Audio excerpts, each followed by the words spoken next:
menghadapi lawan level Asia Tenggara. Kali ini dia mendapatkan tantangan yang lebih hebat di level Asia. Timnas Indonesia harus meladeni Kuwait di kandang lawan, sebagai syarat lolos ke Piala Asia. Yang coba menghadang Shin Tae-yong di laga pertama ini gak tanggung-tanggung, langsung seorang pelatih berkualitas level Eropa. Yaitu Vítězslav Hlavička, pelatih tim nasional Kuwait yang berasal dari Republik Ceko, rupanya ingin menguji kesaktian Shin Tae-yong, yang seorang pelatih sekelas Piala Dunia. Tak ayal pertarungan adu jurus pun, udah membara sejak peluit babak pertama dibunyikan. Jurus pertama dari Shin Tae-yong adalah, dia ingin mencegah Kuwait untuk meneror pertahanan timnas Indonesia, dengan crossing-crossing. Tentunya ide ini cukup masuk akal, karena beberapa hari sebelumnya Kuwait berhasil mencuri 1 gol dari sundulan kepala, saat beruji coba tertutup melawan Singapura. Shin Tae-yong memakai jurus ini dengan memasang 5 bek sekaligus, yang kelimanya akan menahan garis pertahanan timnas agak tinggi, agar permainan hanya akan berkutat di area tengah. Logikanya dengan semakin jarang bola berada di area akhir pertahanan timnas, akan semakin sedikit juga kesempatan crossing, yang bisa didapatkan oleh Kuwait. Selain itu, Shin Tae-yong juga menyiapkan perangkap di area samping. Dia menggeser posisi 2 winger agak ke tengah dan sedikit membuka area samping. Pelatih asal Korea Selatan ini, rupanya ingin mengarahkan serangan Kuwait agar hanya lewat samping, kemudian akan menjepitnya saat serangan Kuwait masuk perangkap. Jurus pertahanan yang sangat cerdik dari Shin Tae-yong ini berjalan sesuai rencana. Serangan Kuwait benar-benar tumpul, dan sering terhenti di sisi samping karena terjepit. Tahu jika dirinya sedang dijebak oleh Shin Tae-yong, Vítězslav Hlavička pun gak tinggal diam.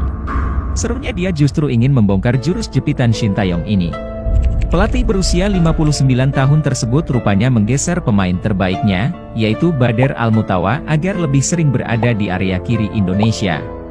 Vítězslav Hlavička ingin memanfaatkan kemampuan kapten timnya tersebut dalam menghadapi pressing, untuk membongkar jepitan yang dilakukan pemain timnas Indonesia. Area kiri Indonesia juga dipilih dengan maksud agar Elkan Bagot, sebagai bek paling tinggi timnas Indonesia, nanti gak turut campur, ketika pemain Kuwait melakukan crossing. Dan ternyata benar, di menit 39 Badr Al-Mutawa berhasil mendapatkan kesempatan crossing, yang akhirnya terciptalah gol, setelah penyerang Kuwait berhasil melakukan heading, tanpa Elkan Bagot memiliki kesempatan untuk ikut berduel. Shin Tae-yong sendiri dibuat kecewa berat, setelah jurus jepitannya berhasil dipatahkan. Tapi untungnya ternyata dia menyiapkan jurus kedua, yaitu skema kick-off yang sangat terencana. Jurus ini memakai 4 pemain sebagai pelari, dan 4 pemain di lingkaran tengah sebagai pengumpan. Mungkin Shin Tae-yong menyiapkan jurus ini, setelah tahu jika memang garis pertahanan Kuwait selalu cukup tinggi saat kick-off. Semenit setelah ketinggalan, jurus ini langsung membuahkan hadiah tendangan penalti untuk Garuda Muda, setelah long pass Mark Klok, dengan akurat menemukan Rahmat Irianto, yang akhirnya dilanggar di dalam kotak penalti. Timnas Indonesia sempat akan coba mendapatkan gol lagi dengan memakai jurus ini, saat melakukan kick-off babak kedua. Namun sayangnya Vítězslav Hlavička udah mengantisipasi, dengan membuat garis pertahanan timnya agar lebih rendah. Vítězslav Hlavička memang berhasil mengantisipasi 2 jurus Shin Tae-yong, sehingga sementara duel ini pun berimbang. Tapi sepertinya dia gak menyadari jika telah melewatkan 1 jurus, yang sebenarnya udah dijalankan Shin Tae-yong sejak awal. Jurus ketiga Shin Tae-yong tersebut adalah, dengan mendorong 2 wingback timnas Indonesia agar mengambil posisi sangat tinggi, lalu dikombinasikan dengan 2 winger yang didorong agak masuk ke tengah. Shin Tae-yong berencana menarik 2 fullback Kuwait agar ikut merapat ke tengah, mengikuti winger Indonesia. Sehingga 2 wingback Indonesia yang berposisi sangat tinggi, bisa menemukan ruang kosong yang ditinggalkan oleh fullback Kuwait tersebut. Jurus ini cukup lumayan, dengan peluang-peluang yang didapatkan oleh Pratama Arhan dan Rahmat Irianto. Klimaksnya terjadi di awal babak kedua, dengan Rahmat Irianto yang berhasil mencetak gol, setelah bebas tak terjaga di dalam kotak penalti.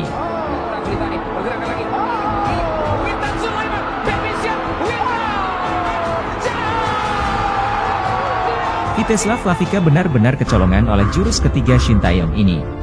Dia coba membalasnya dengan jurus dadakan, yaitu memindah Badr Al-Mutawa ke area kanan Indonesia. Dari area ini Badr gak mencoba untuk menyuplai crossing. Tapi dia berusaha untuk melakukan penetrasi langsung ke tengah, atau mencari kesempatan untuk melakukan terupas. Jurus dadakan Viteslav Lavika ini sempat membuahkan hasil, dengan gol yang dibuat Kuwait di menit ke-50. Namun beruntung untuk Garuda Muda, karena hakim garis terlebih dulu mengangkat bendera offside.